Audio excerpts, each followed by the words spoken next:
The velvet ring box felt heavier than it should in my palm as I stood outside the grand ballroom, rehearsing what I'd say when I presented it to Matteo during our engagement toast. 3 years together. 3 years of building a life, sharing a bed, planning a future. And tonight was supposed to seal our forever. The string quartet played softly inside. Glasses clinked. Laughter echoed off marble walls. Everything was perfect. I decided to take the scenic route through the garden corridor to surprise him on the terrace, where he told me he'd be getting some air before the big announcement. The fairy lights twisted through the ivy, creating a romantic pathway, and I imagined his face when he saw the vintage band I'd spent months hunting down. It belonged to my grandfather, the only family heirloom I had left. Giving it to Matteo meant giving him everything I had left of my past. But when I rounded the corner and the terrace came into view through the floor-to-ceiling windows, my entire world fractured. Matteo wasn't alone, and he wasn't just standing there. His hands were tangled in someone else's hair. His mouth pressed desperately against lips that weren't mine. The moonlight illuminated them both clearly, and my stomach dropped when I recognized the other person. Diego. My cousin Diego. My beta cousin who was supposed to get married tomorrow to his omega girlfriend of 5 years. Diego who'd helped me pick out this very suit I was wearing. Diego who'd given a speech an hour ago about the sanctity of commitment, about how Matteo and I were goals and meant to be. The ring box slipped from my fingers and clattered against the stone pathway. Neither of them heard it. They were too consumed with each other. Matteo's back pressed against the balcony railing, Diego's hands gripping his waist like he was the only thing keeping him anchored to earth. This wasn't a mistake. This wasn't a drunken accident. This was something that had history. Familiarity. Desperation. I couldn't breathe. Couldn't move. Couldn't process what my eyes were showing me, because it contradicted everything I thought I knew. Matteo told me he loved me this morning. He'd kissed my forehead, right there, right on my scent gland like he always did, and whispered that tonight would change our lives. He was right, just not in the way either of us expected. My legs finally remembered how to function, and I turned away before they could see me. The rational part of my brain screamed at me to confront them, to demand answers, to make a scene. But the broken part, the part that felt like it was bleeding internally, just wanted to disappear. I stumbled back toward the ballroom, my vision blurring at the edges. The scent of my own distress pheromones was starting to leak through my blockers, and I knew if anyone got too close, they'd smell it, the sharp, sour tang of an omega who just had his heart ripped out. There you are, sweetheart. We've been looking everywhere. Matteo's mother, Patricia, caught my arm with her perfectly manicured hand. Her smile was bright and oblivious. An alpha woman with a heart of gold and absolutely no idea what her son had been doing behind my back. The toast is about to start. Where's that handsome son of mine? My mouth opened, but no sound came out. What could I possibly say? Your son is currently destroying my life on the terrace with my cousin? The words felt too big, too real, too devastating to speak aloud. He'll be here, unmanaged, my voice sounding distant even to my own ears, like it belonged to someone else, someone who hadn't just watched their future implode. Patricia squeezed my arm affectionately and glided away toward the champagne fountain. Around me, guests mingled in their expensive suits and designer dresses, completely unaware that the engagement they came to celebrate was already over. I felt like a ghost moving through a party thrown for a dead man. Then I saw them enter. Matteo walked in first, his collar slightly askew, his lips redder than they'd been an hour ago. He was adjusting his cuff links with hands that should have been steadier. His alpha scent, usually so warm like cedar and smoke, was muddled with something else. With Diego's scent, I realized, they smelled like each other.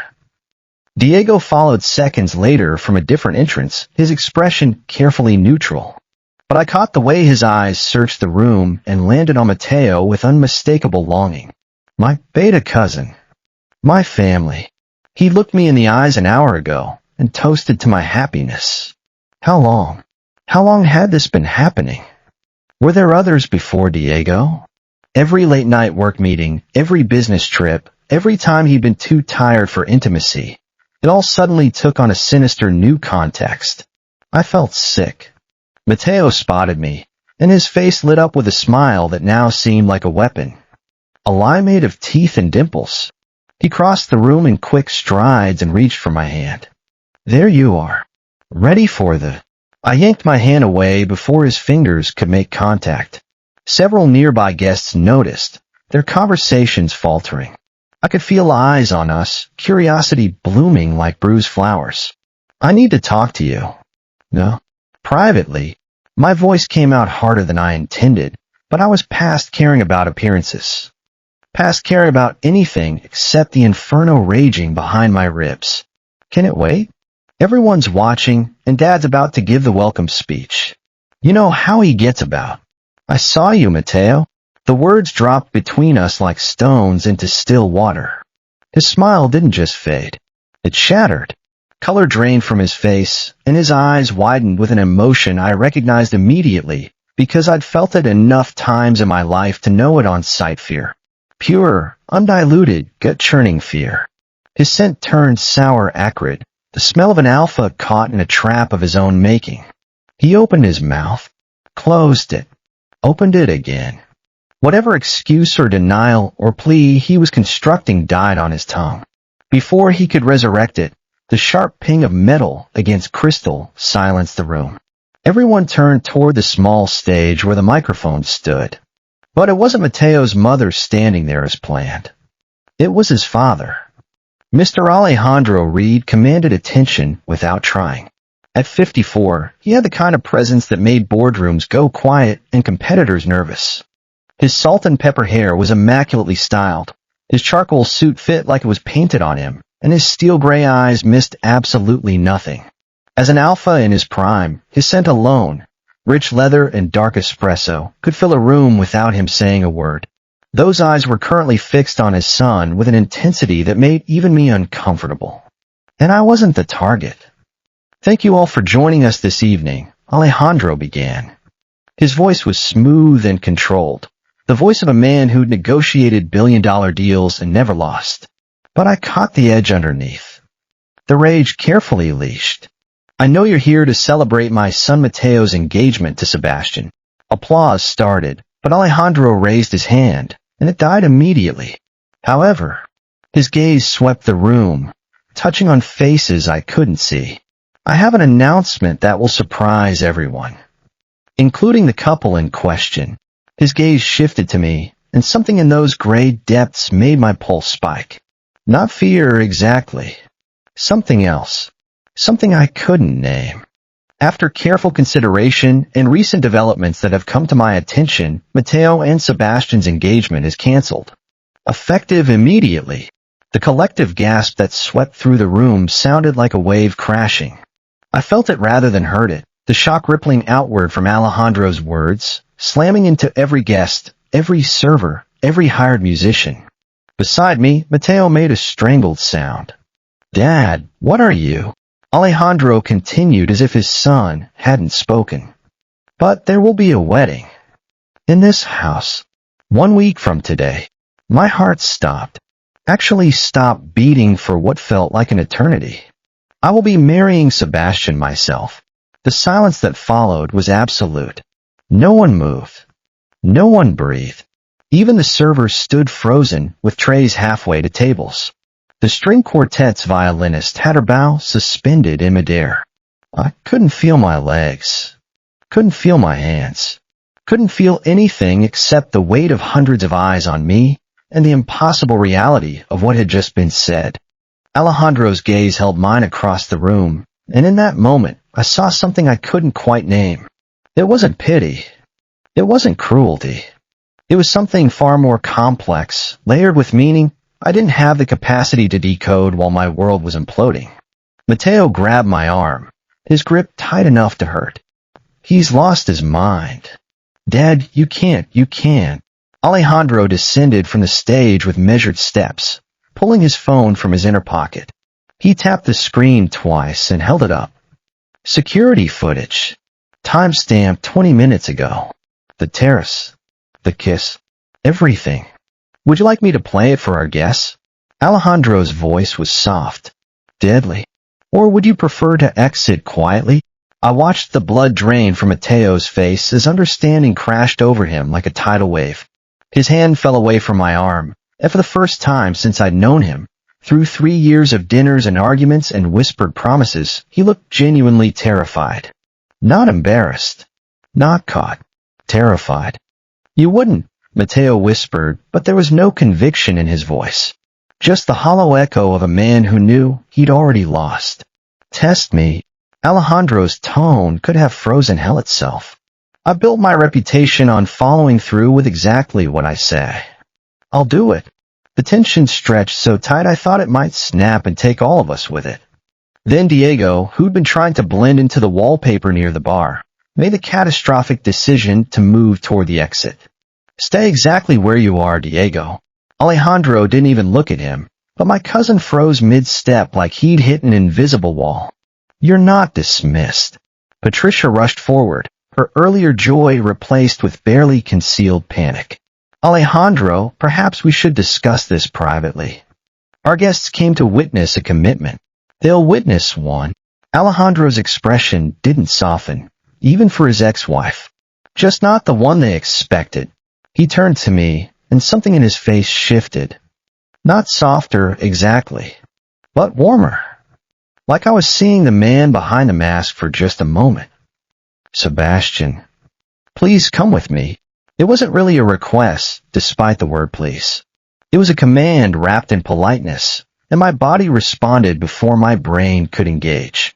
I walked toward him on autopilot, aware of every whisper that erupted in my wake, every phone being raised to capture this disaster, every shocked face turning to follow my movements.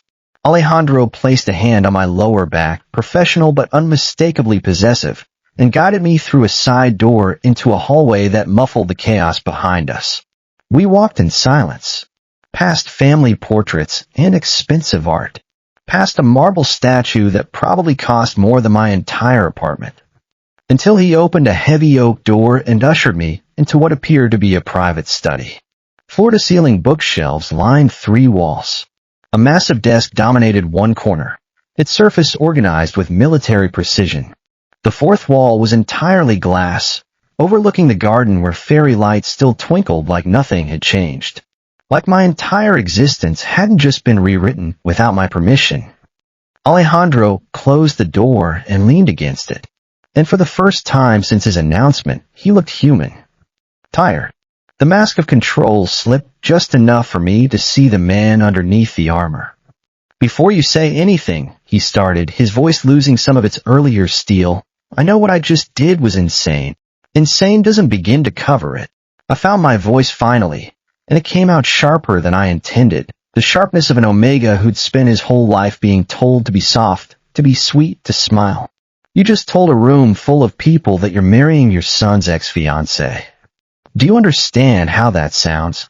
I understand exactly how it sounds. He moved to a cabinet and poured 2 glasses of something amber whiskey, I realized, top shelf from the look of it. He held one out to me, and I took it because my hands needed something to do besides shake. I also understand that my son just humiliated you in front of everyone who matters in this city. So your solution is to humiliate him back? Using me as your weapon? The whiskey burned going down, but it helped clear the fog in my head. Mateo had introduced me to whiskey. Everything circled back to him, didn't it? Every thought, every memory, every breath. No. Alejandro set his glass down and faced me fully. My solution is to offer you an alternative to becoming the person everyone pities. The jilted lover who wasn't enough. The one who got cheated on at his own engagement party. The words hit harder than I wanted to admit. You think those people out there will ever let you forget this? He stepped closer and his scent washed over me. Espresso and leather and something darker underneath. Something that made my Omega instincts sit up and pay attention. You think you'll be able to walk into any room in this social circle without being defined by what Mateo did? I've seen it happen to others. Watched reputations crumble and identities dissolve into cautionary tales. The thought of becoming that person made my skin crawl. And marrying you changes that. How? Because you become the person who upgraded. Alejandro pulled an envelope from his desk drawer and handed it to me. This is a contract. I'm not asking you to fall in love with me or play house. I'm offering you a business arrangement that benefits us both. My fingers trembled as I pulled out the papers.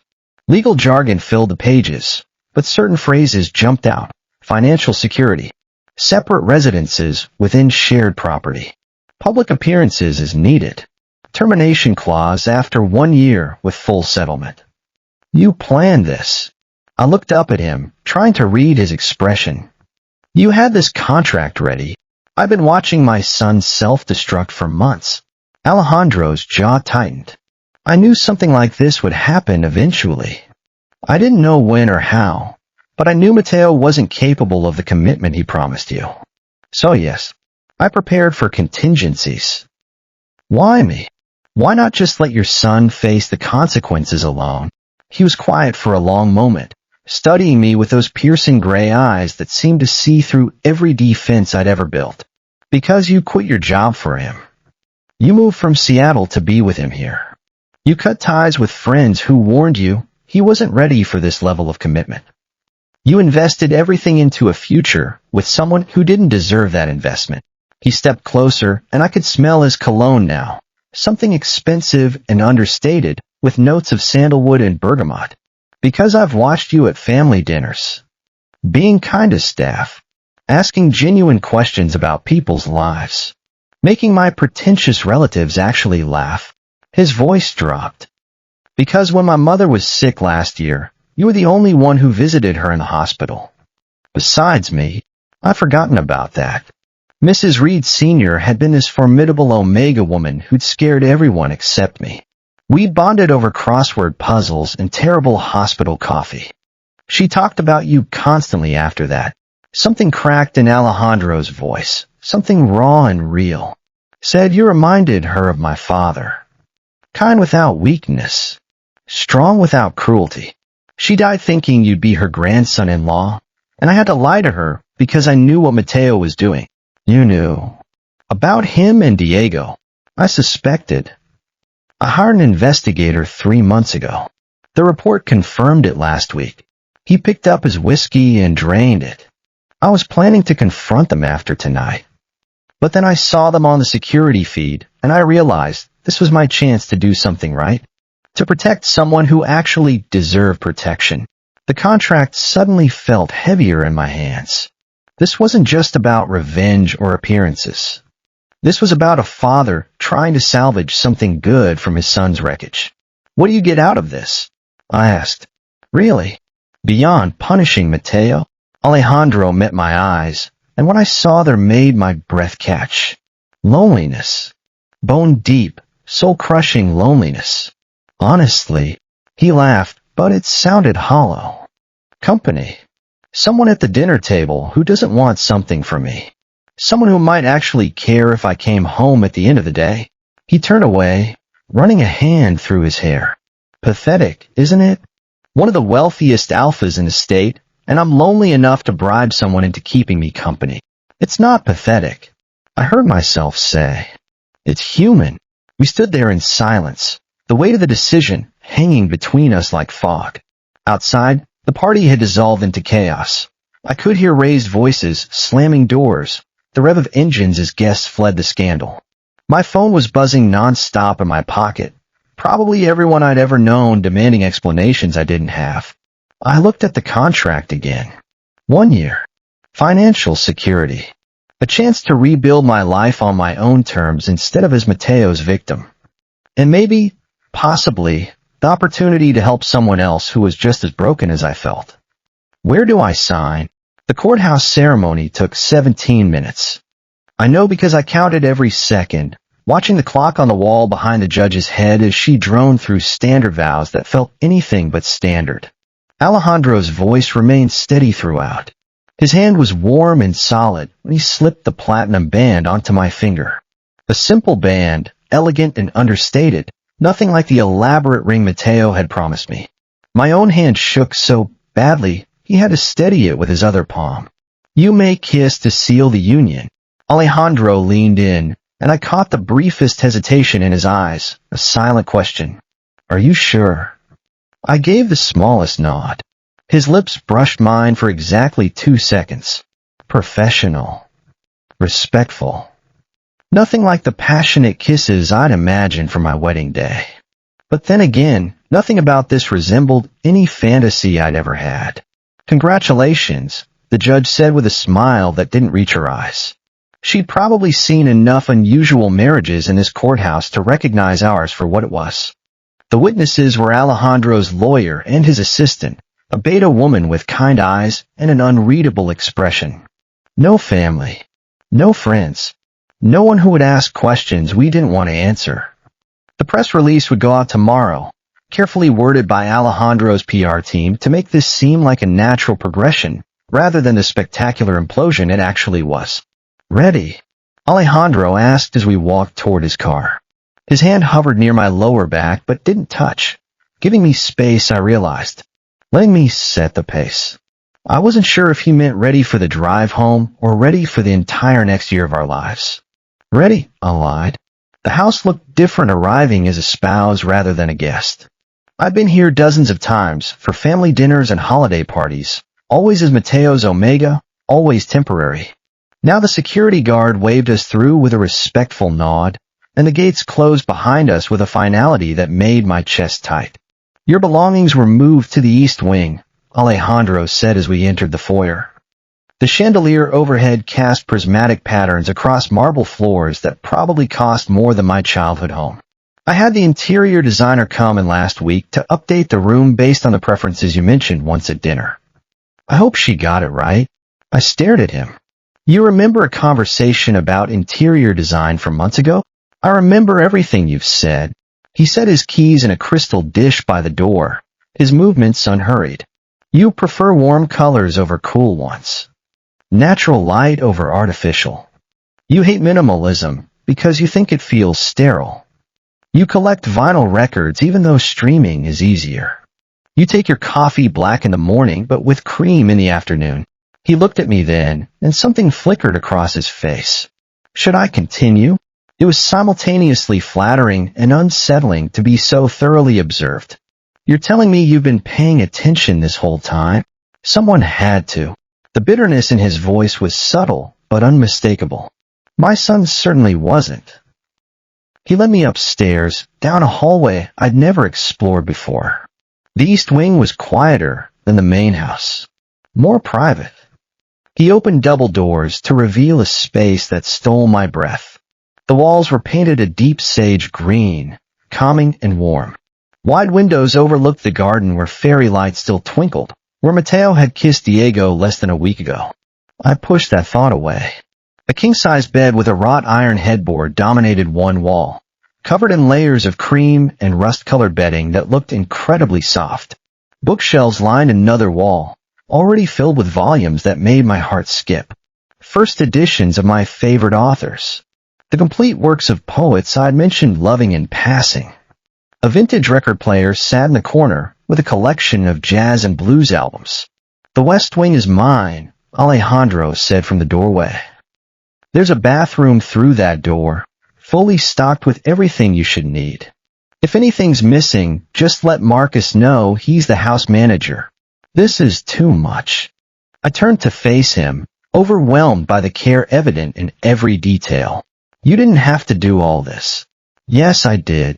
His expression was unreadable. This may be a contract marriage, but you're still my spouse. And you'll be treated as such. That means respect, consideration, and ensuring your comfort. I won't have you feeling like a prisoner in your own home. Our home. The words felt foreign, but not entirely unwelcome. I should let you settle in. He was already turning away. Dinner is at 7 if you're hungry. No pressure to join if you prefer space tonight. Alejandro. He paused at the threshold. Thank you. For the room. For everything. He nodded once and disappeared down the hall, his footsteps fading until I was alone with my thoughts and 1,000 questions I didn't know how to answer. The first week passed in a strange blur of adjustments. Alejandro left for his office downtown at 6 every morning and returned around 8 each evening. We'd have dinner together in the formal dining room, just the two of us at a table that could seat 20, making careful small talk about safe topics. The weather, current events, the quality of the chef's cooking. Never anything personal. Never anything that might crack the professional veneer we'd established. But I noticed things. The way he always asked if I needed anything before leaving. How he'd set aside the art section of the newspaper because he'd somehow learned I liked reading reviews. The fresh flowers that appear in my room every 3 days, always in shades I loved, peach and cream and soft yellow. On the 8th night, I found him in the library at midnight. I'd gone down for water and seen the light under the door. He sat in a leather armchair, reading glasses perched on his nose, completely absorbed in whatever document demanded his attention. In the soft lamplight, he looked younger. Less like the intimidating alpha who'd hijacked an engagement party, and more like just a man. "Can't sleep?" I asked from the doorway. He looked up, startled. It was the first time I'd seen him anything less than completely composed. His tie was loosened, sleeves rolled to his elbows, and his hair had that disheveled quality that came from running fingers through it too many times. "Merger negotiations." He gestured to the papers scattered around him. "The other company's lawyers are being difficult about Clause 17. I had no idea what Clause 17 was, but something made me walk into the room and settle into the chair across from him. "Want to talk about it?" Sometimes explaining helps. He blinked, clearly not expecting the offer. "You don't have to. I know. But we're stuck with each other for the next year. Might as well try being friends." Friends. The word hung between us, and I saw something shift in his expression. Like he'd been braced for hostility or cold tolerance, and relief caught him off guard. "Okay," he said slowly. "But only if you let me make tea. The good kind I keep hidden from everyone else." We stayed up until 3 in the morning. He explained the merger in terms I could actually understand, the power dynamics, the negotiation strategies, the way every word in a contract was a weapon. And I found myself genuinely interested.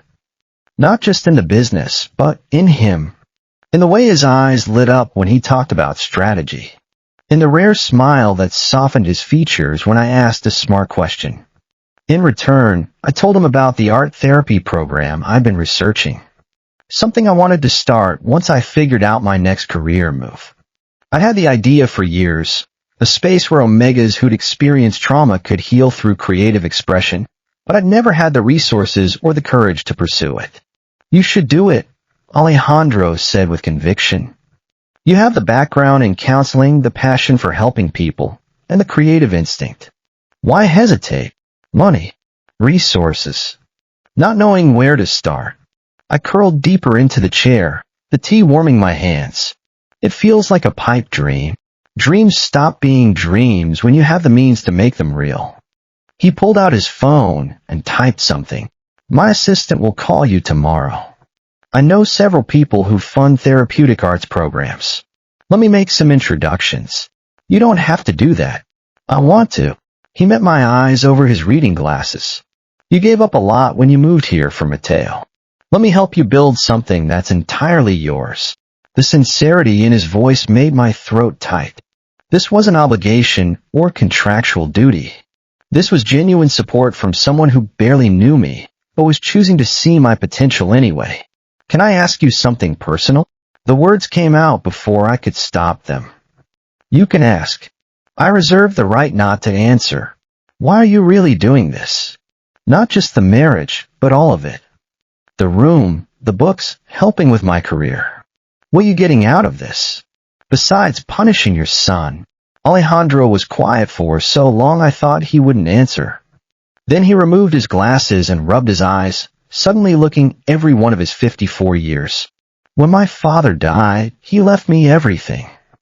The company, the houses, the investments." But his last words to me were about regret. His voice dropped. He said he'd spent his whole life building an empire, but forgot to build relationships that mattered. He died surrounded by aides and business partners, but no one who actually loved him. He set his glasses down and stared at the fireplace, unlit at this hour. I looked around that hospital room and realized I was exactly the same. Successful beyond measure and completely alone. Then I watched my son make the same mistakes, and I thought, maybe I could break the cycle. Maybe I could show someone genuine care before I ended up just like my father. The vulnerability in his admission cracked something open in my chest. Here was this powerful alpha, this man who'd built an empire from nothing, who made boardrooms tremble and competitors crumble, admitting to the loneliness I'd sensed but couldn't name. "You're not your father," I said quietly, "and you're not alone anymore." His eyes found mine, and in that moment, the distance between us felt less like a canyon and more like something we could bridge, if we both just reached far enough. 2 months transformed everything about my existence. The mornings now began with Alejandro's hand brushing against mine as we passed coffee mugs in the kitchen. Casual touches that became less accidental and more intentional as the days went by. His fingers at my elbow when he guided me through a doorway. His palm on my lower back when we walked into a room together. His thumb brushing across my knuckles when he handed me the newspaper. The afternoons I spent designing curriculum for the art therapy center that was slowly becoming reality. Alejandro had made good on his promise. His assistant had connected me with 3 different philanthropists, all of whom were eager to fund an Omega-focused mental health initiative. The center would be called Sanctuary, a place of safety and healing.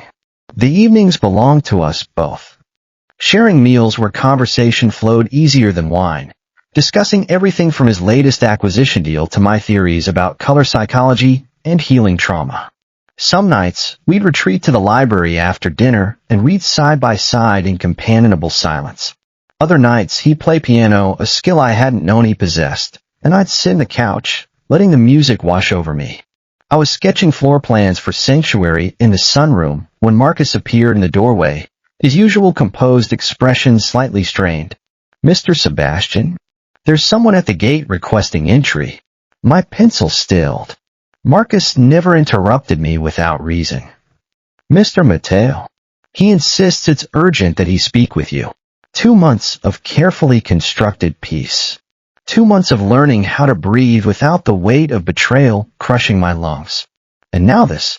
Mateo. The name alone carried ghosts I'd worked hard to bury. Does Alejandro know? Mr. Reed is in a video conference with Tokyo. I thought it best to consult you first, given the circumstances. Part of me wanted to refuse. To send Mateo away and preserve the fragile happiness I'd built. But another part, the part that still had unanswered questions festering like wounds that never quite healed, needed closure. "Let him in. I'll meet him in the front garden." "Not inside the house." Marcus nodded with understanding. Some battles needed neutral ground. Mateo looked thinner when he emerged from his car. Dark circles shadowed eyes that once sparkled with easy charm. His hair needed cutting, his usually pristine appearance slightly disheveled. He was wearing the blue sweater I'd given him last Christmas, and that detail felt like a calculated move, a ghost from our past, resurrected to soften me. He stopped several feet away, as if afraid I might bolt. "You came. You have 10 minutes. Start talking." He flinched at my tone. "Good. He should feel uncomfortable. I've been trying to reach you for weeks. You blocked my number, changed your email. You're surprised? After what you did. You expected me to keep communication lines open." "No, I just—" He ran fingers through his hair, a nervous habit I recognized too well. "I wanted to apologize properly. What happened at the engagement with Diego, it was unforgivable. Then why are you here? Asking for forgiveness?" I crossed my arms, maintaining distance. "You made your choice that night. You picked your moment of passion over 3 years of building something together. It wasn't just passion." His voice cracked. "Diego and I, we have history. From college. Before I met you. It never fully ended. The admission should have hurt more than it did. Instead, I felt oddly detached, like he was confessing sins committed by a stranger against someone I used to be. So you were cheating the entire time. Not physically, but emotionally." Yes. I kept going back to him in my head, comparing everything. wondering, what if? His eyes were wet now, glistening in the afternoon light. You deserved so much better than half my heart, Sebastian. I deserved honesty. My voice came out steady, surprising me. If you were confused about your feelings, you should have told me. Instead, you let me plan a future while you sabotaged it from the inside. Matteo stepped closer, desperation creeping into his expression. When I heard you married my father, I thought I'd lost my mind. Sebastian, he's using you. This is about punishing me, controlling me like he always has. You're caught in a game between us. Your father has shown me more genuine care in 2 months than you managed in 2 years. The truth of it rang clear as I spoke. He listens when I talk, remembers details about things I care about, supports my dreams instead of making me feel small for having them, because he wants something from you. Matteo's voice rose. He's a businessman. Everything is a transaction. Whatever he's offering, it comes with strings attached. Maybe. I met his eyes directly. But at least he's honest about his intentions. He offered me a contract with clear terms. You offered me forever while already planning the betrayal? That's not fair. Nothing about this is fair, Matteo. Fair would have been you being brave enough to end things before destroying me publicly. Fair would have been choosing to work on yourself before dragging someone else into your mess. He reached for my arm, but I stepped back. The rejection registered on his face like a physical blow. Please, just consider that my father might not have your best interests at heart. Whatever he's told you, whatever he's promised, that's enough. Alejandro's voice cut through the garden like a blade through silk. He stood on the terrace, still in his dress shirt and slacks from the business call, but his presence commanded immediate attention. His gray eyes were fixed on his son with an intensity that could have set the hedges on fire. Matteo, you've said your piece. Time to leave. Of course you show up to play the hero. Matteo's tone turned bitter. This is what you wanted, isn't it? To take everything that was mine and prove you're superior. Alejandro descended the steps with measured grace, each movement deliberate. I didn't take anything. You threw it away. He's my age. Matteo gestured wildly between us. This whole situation is twisted, and you know it. You're my father. There are boundaries, lines you don't cross, and you've obliterated all of them. Boundaries? Alejandro's laugh held no humor. You want to lecture me about boundaries? After what you did? After I watched you receive endless chances you squandered? After I had to console your mother through tears because her son broke another good person's heart? Mom knows. Matteo paled. Everyone knows. Alejandro's voice was ice. The footage made quite the rounds on social media before my team contained it. Your betrayal went viral, and Sebastian bore the brunt of that humiliation. So forgive me if I don't feel guilty about offering him shelter from the storm you created. I watched this exchange, feeling strangely removed from it, like observing a play rather than living through it. Two alphas arguing about me like I was territory to be won rather than a person capable of making my own choices. Stop. Both of them turned to look at me. Matteo, what happened between us is over. I took a breath, steadying myself. Not because your father forced it. Not because I'm trying to hurt you back. But because I've realized something these past 2 months. I glanced at Alejandro, then back at Matteo. I've learned what it feels like to be chosen consistently. To wake up knowing someone values my presence instead of tolerating it. This marriage might have started as a contract, but it's become something real. At least for me. The confession hung in the air, more for Alejandro than Matteo. And I watched understanding dawn in those gray eyes. You're making a mistake, Matteo said quietly, but defeat colored his tone. Maybe, but it's mine to make. I turn away, walking toward Alejandro. Please leave, Matteo. There's nothing left here for you. I heard his car start eventually. Gravel crunching under tires as he drove away. Alejandro's hand found mine, warm and grounding. His scent wrapped around me, espresso and leather steady and familiar. We stood together, watching the sunset paint the sky in shades of ending and beginning. The silence after Mateo's departure felt thick enough to drown in. Alejandro and I stood in the garden as twilight deepened around us, neither speaking, both processing what had just transpired. His hand still held mine, and I focused on that connection, that physical reminder that I wasn't alone in this strange situation we'd created. "Are you all right?" His voice broke the quiet, gentle in a way that made my chest ache. "I think so." I turned to face him fully. I kept expecting to feel something when I saw him. Anger, hurt, maybe even residual affection. But there was just nothing. Like looking at a memory from another lifetime. Alejandro's thumb traced circles on the back of my hand, an absent gesture that somehow felt intimate. Absence of feeling can be more unsettling than pain. At least pain confirms we cared. "Did you hear what I told him? About this becoming real." The question emerged smaller than I intended. His expression shifted, vulnerability flickering across features usually so controlled. "I heard. Was that just for his benefit? Or did you mean it?" I wouldn't have said it if I didn't mean it. My heart hammered against my ribs. These past 2 months, Alejandro, they've changed things for me. Changed how I see you. I know we set boundaries, established this as temporary and transactional, but I've been terrible at maintaining that distance.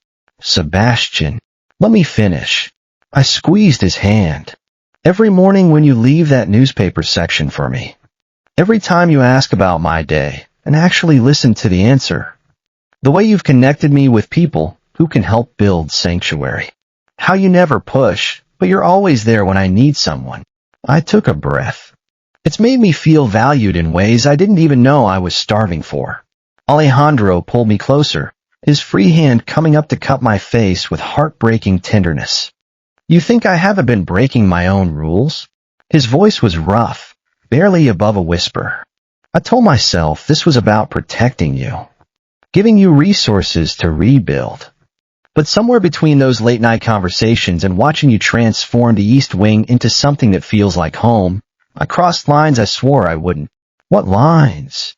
"The ones that keep me from wanting things I have no right to want." His thumb brushed my cheekbone, featherlight. "The ones that say I shouldn't think about you constantly during meetings. Shouldn't feel this overwhelming, need to make sure you're happy, safe, challenged in good ways. Shouldn't fall asleep replaying conversations and wake up hoping you're still here." My breath caught.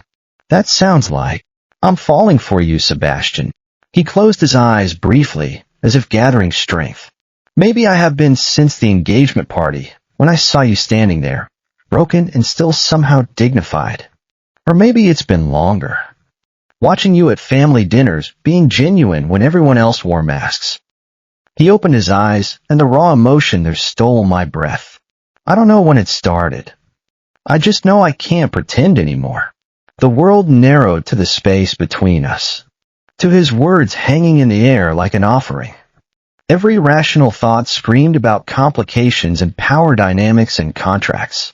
But louder than logic was the truth beating in my chest, demanding to be spoken. "I think I'm falling for you too." The admission felt like jumping off a cliff, terrifying and exhilarating. Which seems impossible, given how this started. Given the circumstances.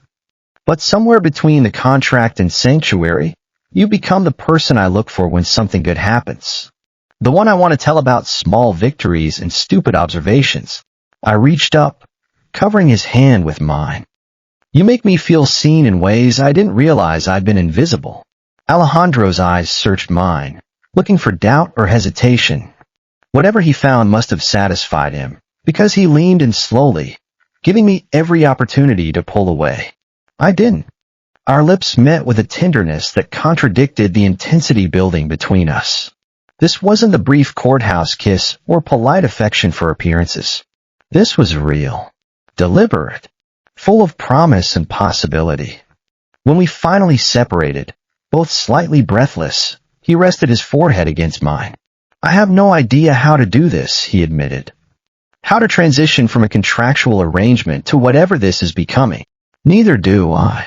I smiled against his lips. "But maybe we figure it out together." Together. He repeated the word like a vow. I liked the sound of that. We moved inside as night fully claimed the sky. But instead of retreating to separate wings as had been our pattern, Alejandro led me to his study. He poured 2 glasses of wine, and we settled on the leather couch that had witnessed so many of our late-night conversations. Tell me something true, he said, shifting to face me. Something you've been holding back. I considered what truth to offer. Which piece of myself to expose. Sometimes I'm terrified this is all temporary. That I'll wake up and realize I've invented feelings to cope with the situation. That you'll decide I'm not worth the complication I bring into your organized life. You want a truth back? I nodded. I'm terrified you'll realize you deserve better than an alpha who uses power and resources to maneuver you into this arrangement. That you'll see me as manipulative, like Mateo claimed, and everything we're building will crumble. We're both scared. I set my wine aside and took his hands. Maybe that's okay. Maybe fear means we understand the stakes. What do you want, Sebastian? If you could design this however you wanted, what would it look like? The question hung between us, weighted with possibility. I thought about the contract collecting dust in a drawer somewhere. About the 1-year timeline we'd established. About all the careful parameters we'd set to keep this manageable. I want to stop counting down to an ending. The words felt risky, but necessary. I want to explore where this goes without predetermined limits. I want to move into your wing, share space and mornings and everything in between. I squeezed his hands. I want messy and complicated and real. Instead of safe and contractual. Alejandro's grip tightened on my hands. That's what I want to. Have wanted for weeks. But I didn't think I had the right to ask. So we're doing this. Choosing each other consciously instead of through circumstance. Yes. He pulled me into his arms, and I settled against his chest, hearing his heartbeat steady beneath my ear. We're doing this. We stayed like that for a long time, wrapped in each other and the enormity of what we'd decided. Outside, the world continued spinning with all its complications and judgments. Inside, we created something fragile and precious that belonged only to us. 5 months into our marriage, Sanctuary finally opened its doors. The converted warehouse space gleamed with fresh paint and purpose. Each room was designed to facilitate healing through creative expression, art therapy for omegas who'd survived intimate partner violence, support groups for those navigating the aftermath of betrayal, individual counseling for anyone who needed a safe place to land. Alejandro stood beside me at the ribbon-cutting ceremony, his hand resting on my lower back in that possessive yet protective way I'd grown to cherish. You built something extraordinary, he murmured as community members and potential clients toured the facilities. His scent wrapped around me, proud and warm and steady. I'm incredibly proud of you. The words settled warm in my chest. Sanctuary represented more than professional achievement. It symbolized reclaiming agency over my life. Transforming pain into purpose, choosing to create rather than crumble. But the universe apparently had other plans for maintaining my newfound peace. I was locking up the center 3 days after opening when a familiar car pulled into the parking lot. Mateo emerged. He looked better than he had during his last ambush, healthier, somehow. His eyes were clearer, his posture less defeated. But there was still something wary in his expression that made me keep my distance. Before you run, he said, hands raised in surrender, I'm not here to cause problems. I just need 5 minutes. Please. Against my better judgment, I nodded. We stood in the parking lot under fluorescent lights that buzzed with electric persistence. I've been in therapy, he spoke quickly, as if afraid I'd cut him off. Dealing with commitment issues and confronting why I sabotage good things. My therapist thinks I have avoidant attachment stemming from childhood trauma I never processed. He met my eyes. Not an excuse. Just context. I'm glad you're getting help. I meant it, though I kept my distance. But if you're here hoping that changes anything between us, I'm not. He cut me off, surprising me. I'm here to apologize properly. Without agenda. He took a breath. What I did was cruel and cowardly. You deserved transparency about my confusion with Diego. You deserved someone capable of meeting you where you were instead of constantly running. I destroyed something good because I was too broken to recognize its value. The apology felt genuine, lacking the manipulation that had colored our last encounter. Maybe therapy was actually working. Thank you for saying that. It helps, hearing you take responsibility. There's something else. Mateo shifted his weight. I've been talking with Dad. Really talking for the first time in years. He explained why he intervened the way he did. His jaw tightened.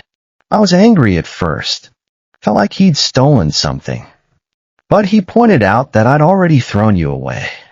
He just refused to let you drown in the aftermath. Your father saved me. In ways I'm still discovering.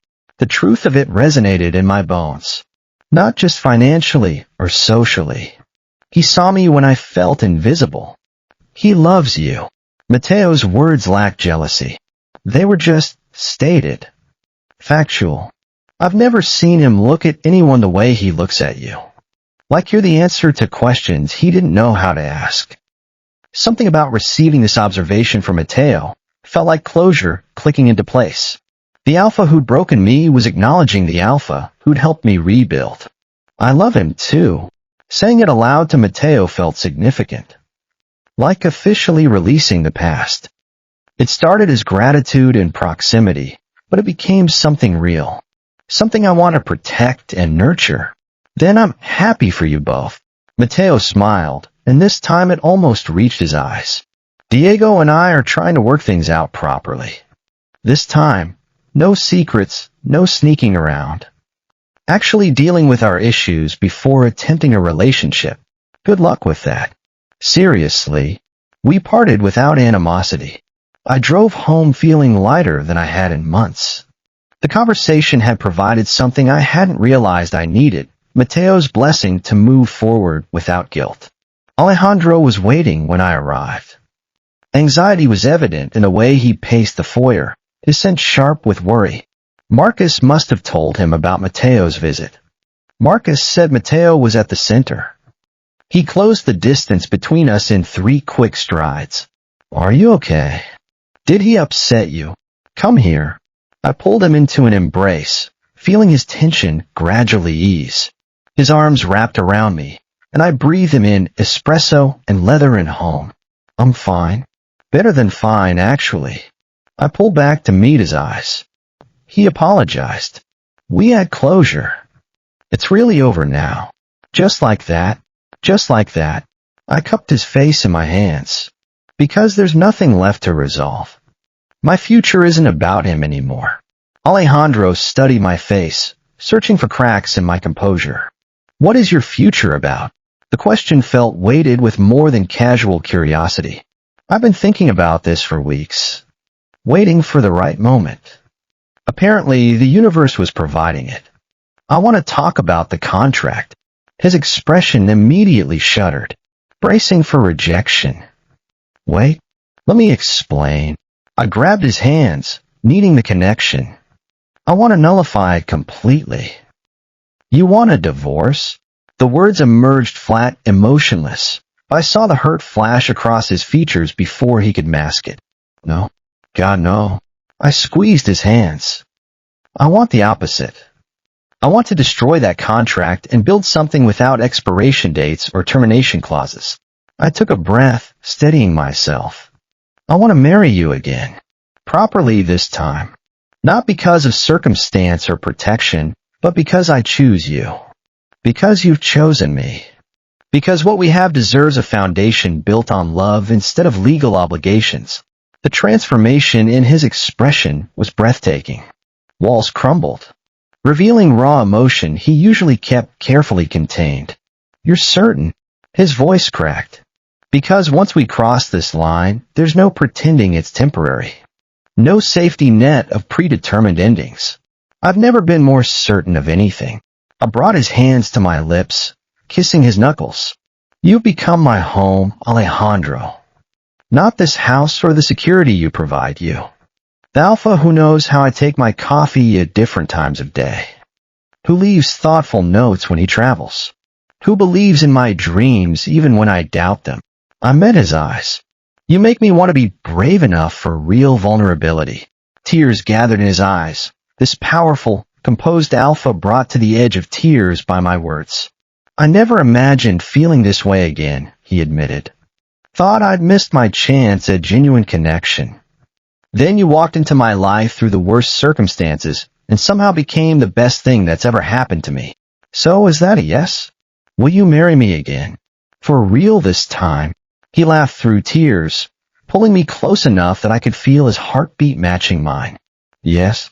Absolutely yes. He cupped my face, his thumbs brushing my cheekbones. We'll tear up that contract and write new vows. Based on choice rather than circumstance.